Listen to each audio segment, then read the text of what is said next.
Welcome back, everybody. Holiday Doc here, and this is Behind the Sticks from Modern Warfare 3, episode number 2, and this is the second video of the day because a lot of people were not impressed with video number 1, and I fully understand that. They wanted to see a lot more gameplay, and they didn't want to see me join a decimated game like I did before. So what we're going to try and do is I've invited two of my friends to avoid the whole starting a game that's already started, and they're just going to play it like they would play any other game, and the rest of the guys on my teams are a bunch of Randys. I just want to answer a couple quick questions before we get into the actual gameplay part of this. What is Behind the Sticks? Well, Behind the Sticks, once again, is a live commentary series based on Public Room. It always has been Public Room, and just kind of evaluating the situational tactics and methods that I use to win games. This is how it's been for a while, and people were asking, why don't you do this for competitive? Well, doing this for competitive is going to be extremely difficult to stay focused, do callouts, and just have so many things to worry about all at once is going to be rough to handle, and I don't want to kind of let my team down and be the guy that's just talking the entire time about nonsense. So that's how I've kind of evaluated that. Hopefully you guys can understand. Maybe we could try a competitive version of this, see how it works. I can't promise anything, like I said, it's very difficult, but I will make my best effort to try and do something competitive for this series, and you guys can let me know if you like it or not. And yes, so in the gameplay here, I start off on A. It seems like anybody with a team always starts off on that A side, and it's just kind of funny to me. So once we've controlled this BA combo, this is a huge choke point in the game. If you can have somebody, or even yourself, just placed here, you're going to rack up a lot of kills. You just have to watch for the people swooping in behind and taking A. So I see 3 guys already going in that direction, so there's no point in myself pulling off of the B Dom site. What I really need to do is to take control of this top long building. If you saw my CTF video, you should know that this is one of the major choke points and major points on the map that you need to watch consistently and rotate back to in order to be successful on this map. So C-Town offers a lot of different hallways and small vantage points, angles, and all that good stuff. So you have to be very aware of your surroundings and play it accordingly. Be aware that people are probably going to be using that the close range shotties, which is difficult to combat against with any sort of ARs. And so one of my teammates went down, and now we got a trip cap here. And I'm not a huge fan of trip caps, just because they force spawn all over the place, and it makes for a very difficult, especially if you're trying to rack up any sort of kill streaks and stuff like that. And once again, I know this is Public Room stuff. Not everybody's into it, but for the most part, I have a lot of viewer base that really just love competitive, just don't have the time for it. So this is a good way just to have a good time in the Public Room setting without, the stress of competitive play kind of following you around. And I just got NoobTube, which is sick, nasty, awesome. What can we talk about on the respawn?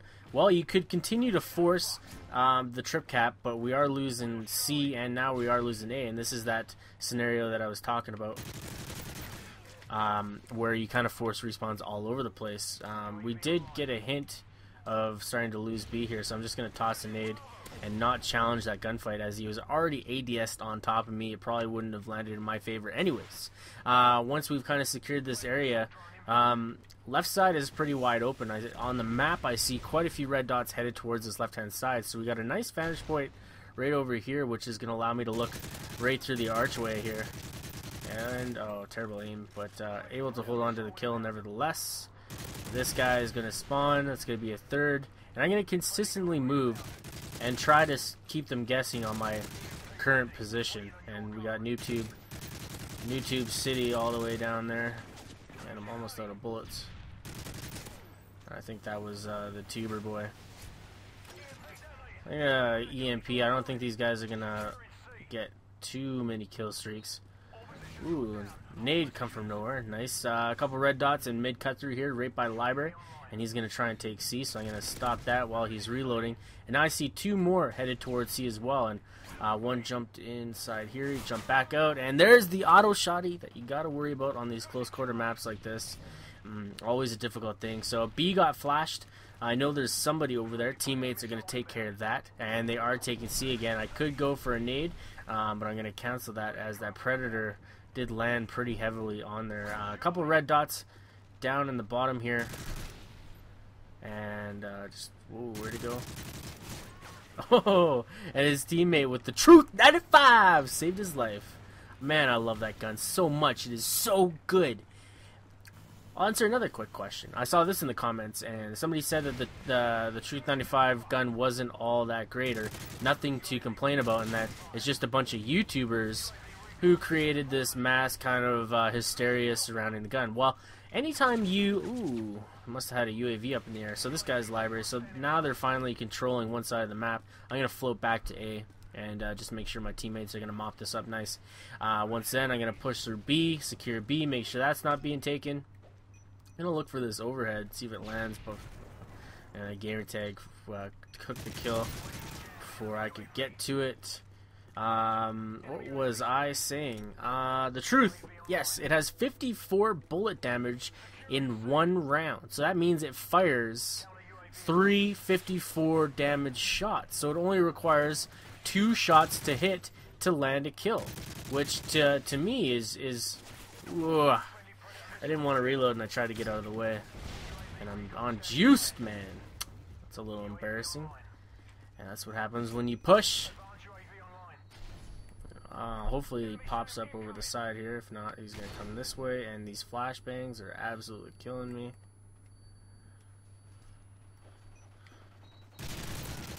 There goes one.